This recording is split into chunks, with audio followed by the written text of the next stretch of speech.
Shalom. Hari ini saya akan khotbah tentang fondasi kehidupan. Apapun yang Anda mau bangun di hidup Anda, jangan punya mental asal mudah, asal murah. Apapun yang Anda mau bangun di hidup Anda, kalau Anda mau bangun sesuatu yang kokoh, hidup yang berkualitas, jangan punya mental asal mudah, asal murah. Matius 7 ayat 24 sampai 27 dengan judul perikop 2 macam dasar. Kita baca sama-sama 3, 2, 1. Setiap orang yang mendengar perkataanku ini dan melakukannya, ia sama dengan orang yang bijaksana yang mendirikan rumahnya di atas batu. Kemudian turunlah hujan, datanglah banjir, lalu angin melanda rumah itu. Tetapi rumah itu tidak rubuh sebab didirikan di atas batu. Tapi setiap orang yang mendengar perkataanku ini dan tidak melakukannya, ia sama dengan orang yang bodoh yang mendirikan rumahnya di atas pasir. Kemudian turunlah hujan dan datanglah banjir, lalu angin melanda rumah itu, sehingga rubuhlah rumah itu dan hebatlah kerusakannya. Yesus mengajarkan kepada kita, kalau kita mau bangun apapun di hidup kita ini, dan kita mau bangun itu menjadi sesuatu yang kokoh, kuat, dilanda badai tidak roboh. Kita harus bangun itu di atas batu. Yang pengertiannya Yesus bilang harus di atas dasar kebenaran dan ketaatan kepada Tuhan. Orang dengar firman tapi tidak melakukan. Itu fondasi pasir kata Yesus. Artinya kalau kita mau bangun apapun di hidup kita, mau bisnis, mau pekerjaan, bangun keluarga, bangun karir, pastikan Anda bangun di atas kebenaran dan ketaatan kepada Tuhan. Taat sama panggilan Tuhan. Tadi pagi waktu saya siap-siap, tiba-tiba Roh Kudus bisikin gini, kasih tahu sama jemaat, saya enggak tahu pesan ini buat siapa. Taatlah pada panggilan Tuhan. Lakukanlah dengan cara Tuhan. Apapun yang Tuhan mau dalam hidupmu, bangunlah itu di atas dasar kebenaran dan ketaatan kepada Tuhan. Ada 2 tipe orang yang membangun, Yesus jelaskan. Yang pertama orang yang bijaksana. Dia bangun di atas dasar batu. Yang kedua orang yang bodoh. Dia bangun di atas pasir. Atau saya merenungkan, luar biasa gini. Roh Kudus tuh bisikin saya ketika saya lagi tidur. Dibilang gini, Henny, perbedaan antara orang bangun di atas batu dan pasir tuh ini. Yang pertama, bangunan yang kokoh itu tidak mudah. Bangunnya susah. Anda kalau mau bangun apapun yang berkualitas dan kokoh, Anda harus tahu itu tidak mudah. Ada harga yang harus dibayar. Saya kasih contoh. Taat kepada panggilan Tuhan tuh gak mudah. Saya kasih contoh ya.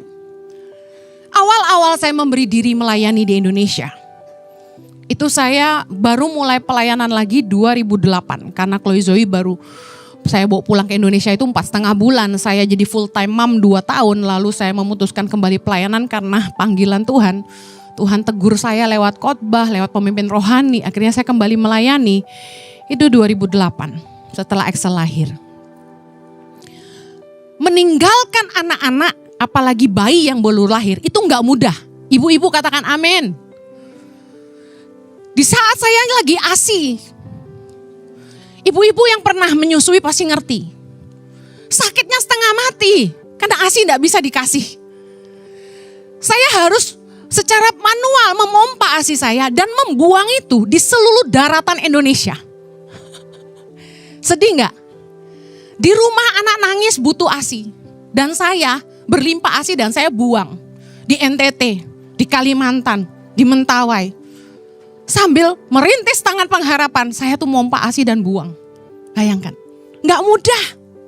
Taat sama panggilan Tuhan tuh gak mudah.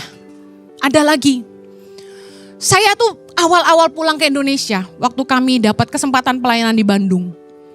Saya tuh sempat bilang gini sama suami saya, udah kamu aja yang full time pelayanan khotbah, saya mau bisnis. Keluar dari panggilan lagi ya. Saya bikin warung ronde di Dagul Pakar. Gak becus masak, bikin ronde. Hancur saudara. Saya minta tolong temen, ajarin saya. Bikin warung nasi goreng. Sepi. Dagul Pakar kan orang naik ke The Valley, ngapain mampir ke warung saya. Di ruko situ, yang ada Alfamartnya. Saya demi laku jual nasi goreng 5.000 saudara. Ora, untung. Saya menemukan keluar dari panggilan itu, tidak taat sama Tuhan.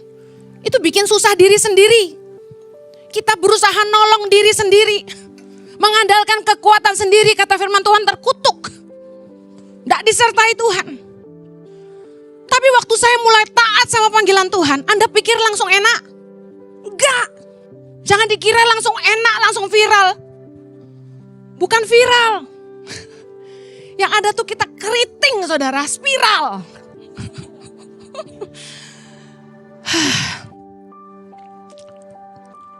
Kemarin kakak saya itu ngajak anak saya kembar ke Paris.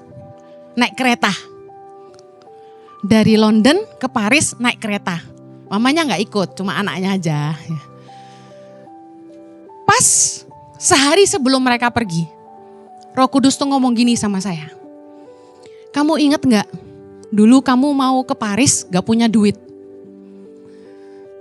Saya pernah pelayanan ke Belanda saudara. Cuma punya uang 200 euro di kantong. Di dompet saya. Saya kepengen ke Paris. Perempuan mana yang gak kepengen ke Paris? Bener gak?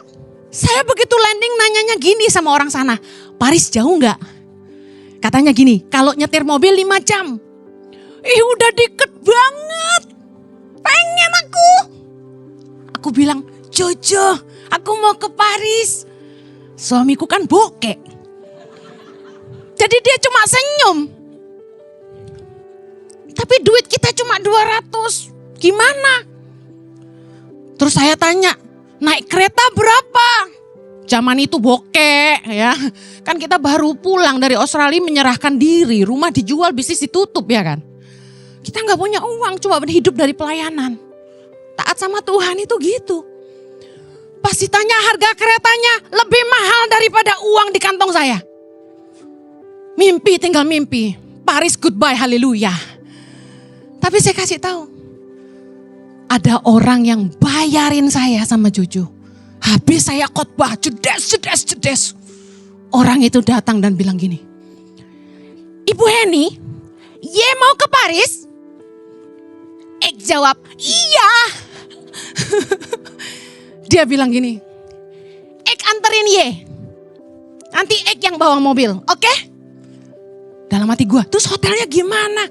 Oke dulu lah, oke saya bilang. Beneran diantarin pakai mobil dia sama suami sama adiknya. 5 jam. Begitu sampai Paris sudah malam saudara. Saya langsung bilang gini, Menara Eiffel di mana? Udah itu dulu lah, ya kan? Karena dia cuma punya waktu sehari nganterin saya. Jadi kita ke sana, saya foto sambil lompat. Yes, haleluya gitu. Saudara harus tahu. Kemarin Roh Kudus ingetin saya. Kamu dulu mau ke Paris naik kereta gak punya duit. Hari ini kamu ngirim anakmu 2 orang naik kereta ke Paris. Tuhan baik, amin. Ikut Tuhan tuh gak mudah. Taat sama panggilan tuh gak mudah. Kamu harus mau bayar harga. Yang namanya ikut Tuhan, hidup hanya bagi Tuhan seperti lagu yang kita nyanyikan tadi. Memberikan diri sepenuhnya hanya untuk Tuhan. Harus siap susah. Jangan ngarepin kaya. Pelayanan kok cari duit pakai tarif. Hari gini orang undang saya. Bu Heni datang deh khotbah di sini. Kami kasih PK 100 juta. Saya tolak. Saya tolak. Songong bener ya. Saya kasih tahu. Nolaknya itu sakit. Siapa di sini mau khotbah diundang bayar 100 juta, angkat tangan. Ngalor ngidul lu khotbah ya kan? Yang penting 100 juta. Ini serius. Natal kemarin. Kalau saya nggak khotbah di Santika, saya khotbah di tempat lain tuh 100 juta. Berani dia mau bayar saya. Yang WL aja dibayar 45 juta. Kacau nggak tuh? Tuh orang kekurangan tempat buang duit kayaknya. Saking kayanya. Ada lagi. Udah Bu Heni sini saya khotbah di tempat kami. Satu ibadah 10 juta. Bisa nego. Bisa gitu zaman sekarang. Saya kasih tahu. Komitmen tetap komitmen. Saya sudah bilang. Tuhan minta saya melayani di ICI. Memberikan hidup saya untuk jemaat ini. Bukan gak butuh duit. Tapi taat sama panggilan Tuhan itu harus bayar harga. Gak mudah. Artinya enggak. Bilang tidak pada CLCC Bandung ketika saya diundang. Itu gak mudah. Mereka tempat saya dibesarkan dalam tanda kutip. Orang kenal saya karena YouTube-nya Kaktus. Khotbah di gereja-gereja lain, YouTube-nya gak seheboh CLCC. Saya gak akan pernah lupa itu. Bilang tidak sama Pastor Andi, itu sulit. Karena kami punya hubungan yang baik. Tapi saya mau taat sama panggilan Tuhan, amin. Saya mau kasih tahu, hidup berpegang pada kebenaran firman itu tidak mudah. Yang ngalami bilang amin. Waktu kita di rumah tangga itu cekcok terus. Tidak cocok satu sama lain. Hidup kita menderita di dalam pernikahan yang kayak neraka. Punya suami yang tidak bisa mengerti. Punya istri yang sulit dikasihi. Tapi kita tetap bertahan dalam kesetiaan pernikahan itu tidak mudah. Waktu kita ngadapin tantangan, penderitaan, pergumulan, tekanan. Tapi kita sebagai anak Tuhan dituntut untuk merespon dengan kebenaran. Itu pasti gak mudah. Saya kasih contoh. Waktu orang fitnah kita. Waktu orang jatuh-jatuhin kita. Secara manusia kita marah. Pengen kita balas. Betul gak? Banyak yang kasih komen ke saya. Penjarain aja tuh orang. Laporin aja pencemaran nama baik. Viral kan di mana-mana khotbah saya diedit pakai AI untuk khotbah judi online. Kata-katanya tentang Roh Kudus bisa berubah jadi judi online tuh gimana saya juga bingung. AI bahaya loh zaman sekarang. Suaranya bisa mirip saya. Meskipun beda lah. Tapi saya kasih tahu, merespon dengan benar itu enggak mudah. Kita enggak ngikutin emosi. Yesus bilang dalam Matius 10 ayat 16. Lihat, aku mengutus kamu seperti domba ke tengah-tengah serigala. Sebab itu hendaklah kamu cerdik seperti ular dan tulus seperti merpati. Dengerin, kita ini di tengah-tengah serigala. Tapi kita tetap harus jadi domba. Mudah enggak? Enggak mudah. Pengen enggak balas orang jahat? Pengen enggak nuntut penjarain orang yang fitnah kita? Pengen enggak ngelaporin ke polisi orang yang ngutang sama kita enggak bayar? Yang nipu kita? Mudah enggak merespon dengan firman? Ampunilah. 1 Tesalonika 5 ayat 15. Perhatikanlah, baca sama-sama.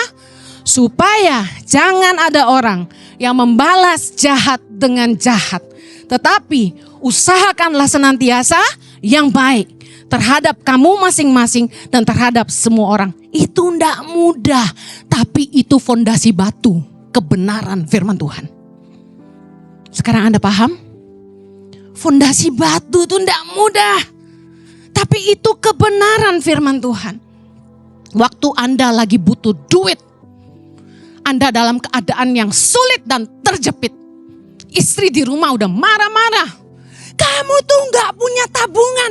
Aku butuh uang sekolahin anak. Kita harus memikirkan masa depan anak kita. Cicilan rumah segini segitu. pusing. Lalu di kantormu, Anda punya kesempatan mencuri, korupsi, mengambil yang bukan hak Anda. Oh enggak Bu Heni, itu bukan korupsi, saya dikasih. Saya kasih tahu, tetap jujur, berintegritas, enggak mengambil yang bukan hak kita. Itu enggak mudah. Oh enggak ada yang tahu, cuma Tuhan dan kita. Tapi kita tetap taat dan tidak mengambil, meskipun kita butuh dan punya kesempatan, itu enggak mudah. Tapi itu fondasi batu, kebenaran. Saya mau kasih Anda lihat Mazmur 15. Anda mau hidupmu tidak goyah selama-lamanya? Mari lakukan firman Tuhan. Mazmur 15 ayat 1 sampai 5 sama-sama. Mazmur Daud. Tuhan, siapa yang boleh menumpang dalam kemahmu? Siapa yang boleh diam di gunungmu yang kudus? Yaitu Dia yang berlaku tidak bercelah, yang melakukan apa yang adil, dan yang mengatakan kebenaran dengan segenap hatinya, dan yang tidak menyebarkan fitnah dengan lidahnya, yang tidak berbuat jahat terhadap temannya, memandang hina orang yang tersingkir, tetapi memuliakan orang yang takut akan Tuhan, yang berpegang pada sumpah walaupun rugi, yang tidak meminjamkan uangnya dengan makan riba, tidak menerima suap melawan orang yang tak bersalah. Baca sama-sama. Siapa yang berlaku demikian tidak akan goyah selama-lamanya. Anda mau hidupmu kokoh, terbangun di atas batu? Lakukan firman Tuhan. Firman Tuhan bilang, siapa berlaku demikian tidak akan goyah selama-lamanya. Inilah nilai-nilai kebenaran yang kita harus pegang di hidup kita, apapun keadaannya. Selanjutnya, saya mau kasih tahu bangunan yang kokoh. Kenapa enggak mudah? Karena butuh waktu. Lama. Good things take times. Good things definitely take times. Segala sesuatu yang baik itu butuh waktu mengerjakannya. Butuh waktu membangunnya. Enggak instan. Saya ini melayani Tuhan sejak umur 16 tahun. Baru 30 tahun kemudian Tuhan mempercayakan jemaat kami sendiri. Lama enggak? 30 tahun. Melewati banyak proses, tekanan, penderitaan, penghinaan, cacian, fitnahan dan sebagainya. 30 tahun. Baru dipercayakan jemaat sama Tuhan. Saya kasih tahu. Itu pun dipaksa Tuhan, bukan saya yang mau. Dikasih sama Tuhan gitu loh. Saya ketemu anak muda. Bilang sama saya sama istri mau jadi gembala katanya. Hah? Kaget saya. Terus saya tanya, emang selama ini pelayanan apa? Ya gak pelayanan sih, istri saya ngurus anak di rumah. Tapi dulu banget pernah aja di sekolah minggu, guru sekolah minggu katanya gitu. Oh, terus dianya sendiri pelayanan gitu. Pelayanan di mimbar, bukan khotbah ya. Nah, terus saya ngomong gini, lalu menurut kamu kapasitasmu apa jadi gembala? Emangnya orang jadi gembala asal ganteng aja? Asal kaya? Gak semudah itu. Pekerjaan paling stres di dunia nomor 1 surgeon, dokter ahli bedah. Pekerjaan paling stres kedua itu jadi gembala. Untung saya gak botak nih. Saya kasih tahu. Jadi gembala tuh gak boleh salah tagline-nya. Salah ngomong, orang sakit hati. Kebanyakan ngomong dibilang cerewet. Kurang ngomong dibilang sombong. Susah. Pakai barang yang kelihatan murahan dibilang kampungan. Pakai barang mewah dikit dibilang sok kaya. Makan duit jemaat. Keluar negeri dibilang makan uang gereja. Pusing kan? Coba tuh. Gampang gak jadi gembala? Ora. Tapi fondasi batu itu pasti butuh waktu. Pembuktian itu butuh waktu. Kesetiaan itu butuh waktu. Untuk sembuh butuh waktu.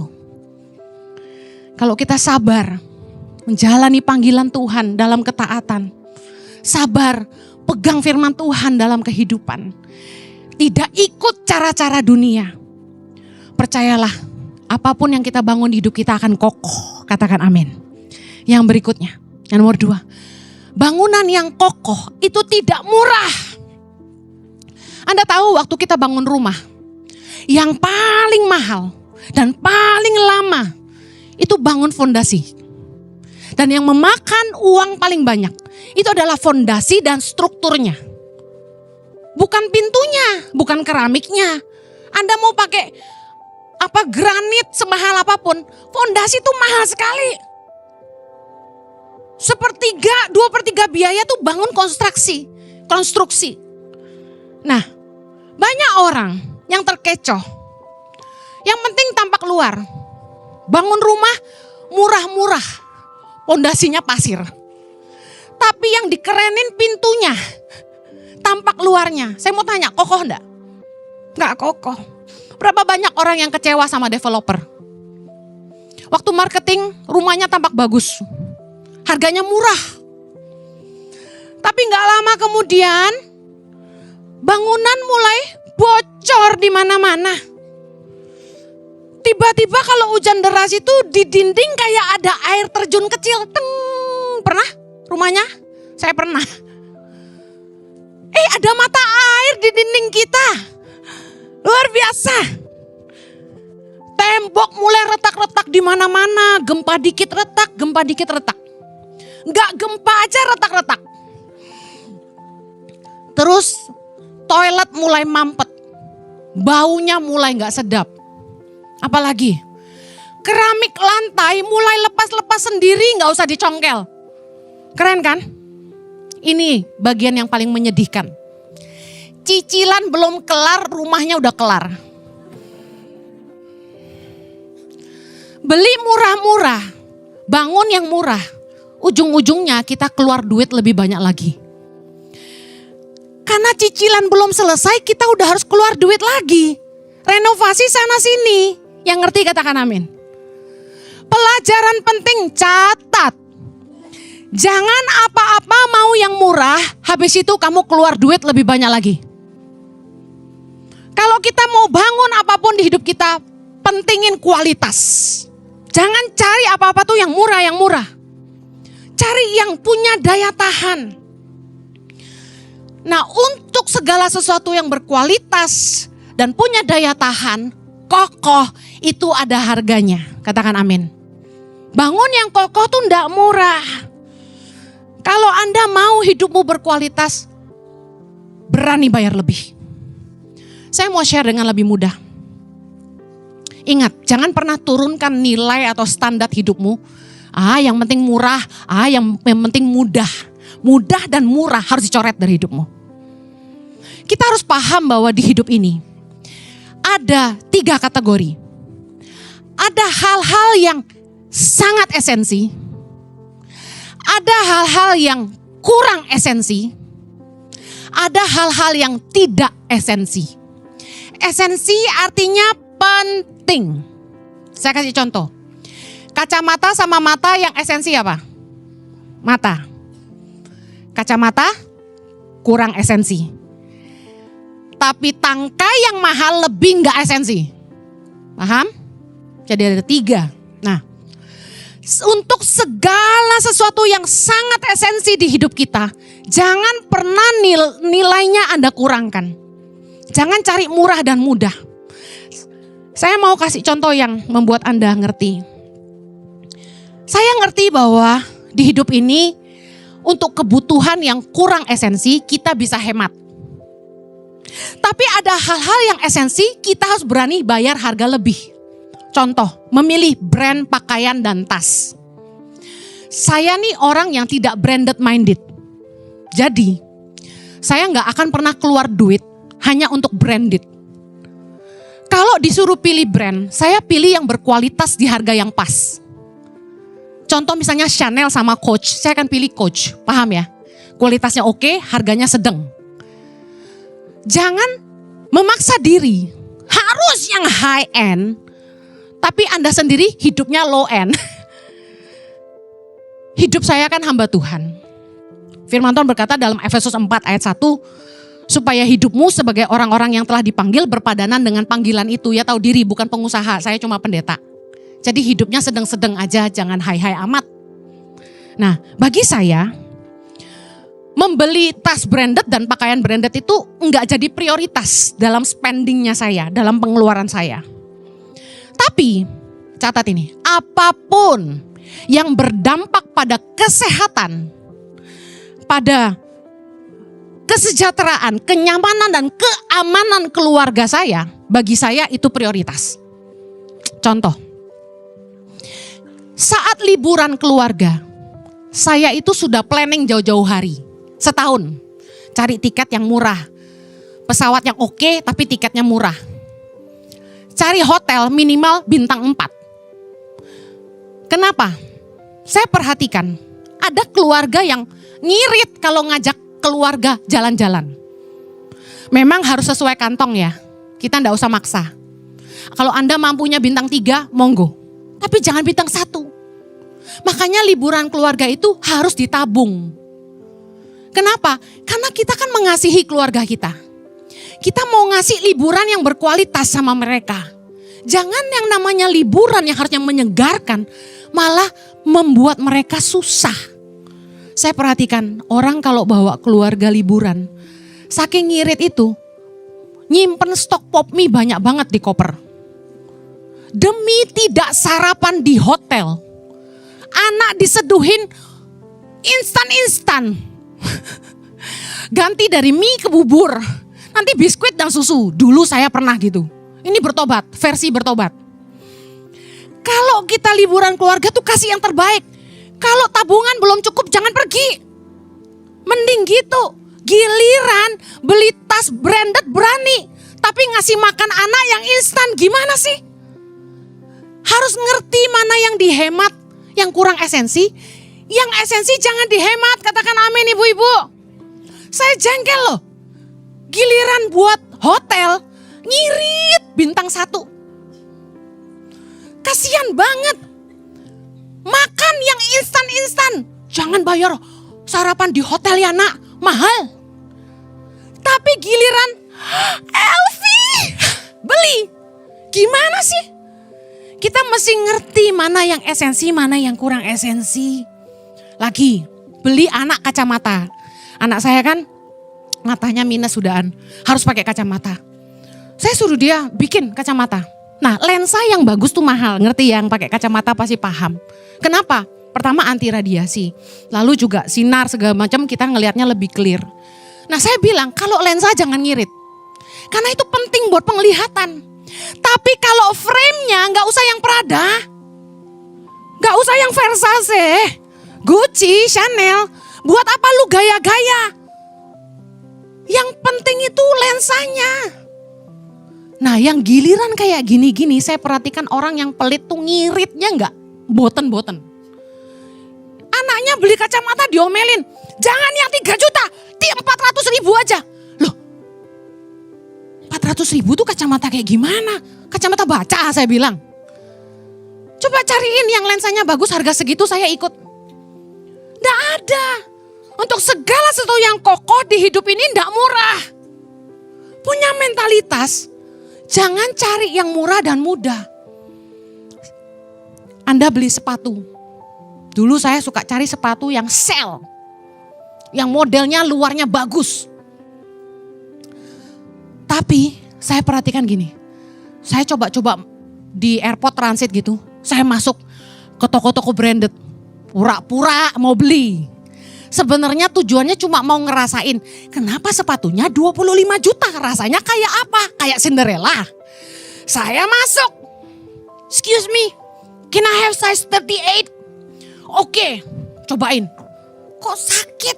Baru pakai aja udah sakit. Branded malah sakit. Kakiku murahan. Anggap gitu aja, bener gak? Akhirnya saya gak jadi beli. Saya bilang sorry, my feet is too hurt. That's okay. Alasan, memang gak mau beli juga. Nah, saya kasih tahu. Kenapa sepatu penting? Kita beraktivitas paling banyak tuh berdiri. Jalan sana sini. Betul? Apalagi pengkhotbah. Sampai varises saya karena berdiri terus. Saya kasih tahu. Sepatu tuh menopang bobot tubuh kita. Pinggang saya dulu suka sakit. Terus saya kalau bawa tur ke Israel, pulang itu kayak orang cacat terkapar gak bisa berjalan tuh loh. Karena kakinya sakit semua.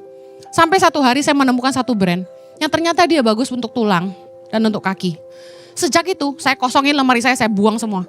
Segala yang tampak luar bagus itu, semua yang ada merek itu, saya kasih tahu, enggak menopang hidup saya. Seringkali kita cuma mentingin tampak luar kita bagus, tapi hidup kita rapuh. Fokusnya tuh cari apa yang membuat hidupmu tuh kokoh. Kamu tuh sehat. Jangan cari yang murah-murah. Saya kasih tahu di hidup kayak saya, 17 tahun Tangan Pengharapan berdiri. Saya ngelewati badai, topan, fitnahan, cercaan, penolakan, penipuan, pengkhianatan. Tapi saya tetap taat dan berpegang pada janji Tuhan. Saya harus bayar harga yang sangat mahal. Kesehatan saya sendiri saya korbanin. Hanya demi nolong anak-anak Indonesia. Yang notabene Tangan Pengharapan enggak kasih apa-apa kok untuk saya. Tapi untuk taat sama Tuhan tuh enggak murah. Saya yakin gini, kalau Anda mau bangun apapun yang kokoh di hidup Anda, pastikan gini, selalu lakukan apa yang sesuai dengan kebenaran. Itu yang saya selalu pegang. Saya bikin begini sesuai firman Tuhan enggak? Saya selalu mau pastikan firman Tuhan itu enggak cuma saya baca, tapi saya lakukan. Saya hidupi. Kasih itu gak cuma di mulut, tapi saya hidupi. Ketaatan kepada Tuhan. Dan kasih menjadi fondasi yang akan terus membuat hidupmu kuat dan apapun yang kamu bangun akan kokoh dalam hidupmu. Saya berdoa, Anda gak punya mental cari yang murah dan yang mudah. Karena apapun yang kuat itu gak pernah mudah dan gak pernah murah. Yang mengerti katakan amin. Kita berdoa. Bapa di sorga, hamba-Mu berdoa agar setiap umat-Mu mau hidup taat kepada Tuhan. Taat sama firman Tuhan. Mungkin mereka ada yang sudah jadi Kristen puluhan tahun, belasan tahun. Ini saatnya Tuhan, 2025. Mereka sungguh-sungguh belajar menghidupi firman Tuhan. Pasti sakit, pasti tidak mudah. Pasti harga bayarnya tidak murah. Tapi hamba-Mu berdoa 2025. Ada percepatan dan ada kekuatan yang Tuhan berikan. Mereka mampu menghadapi semuanya dalam anugerah Tuhan. Hamba-Mu berdoa ada kebenaran firman-Mu jadi fondasi kehidupan. Ketaatan kepada Tuhan dan kasih menjadi fondasi yang mereka pegang. Berkati umat-Mu Tuhan. Apapun yang mereka hadapin ke depan. Tuhan ingatkan dengan khotbah ini. Harganya tidak murah. Caranya tidak mudah. Tapi kami percaya kami punya Tuhan yang setia. Terima kasih, berkati umat-Mu. Aku percaya apapun yang mereka bangun ke depan pasti kokoh berdiri dan disertai Tuhan. Di dalam nama Yesus yang diberkati Tuhan sama-sama katakan. Amen. Happy Sunday, God bless you.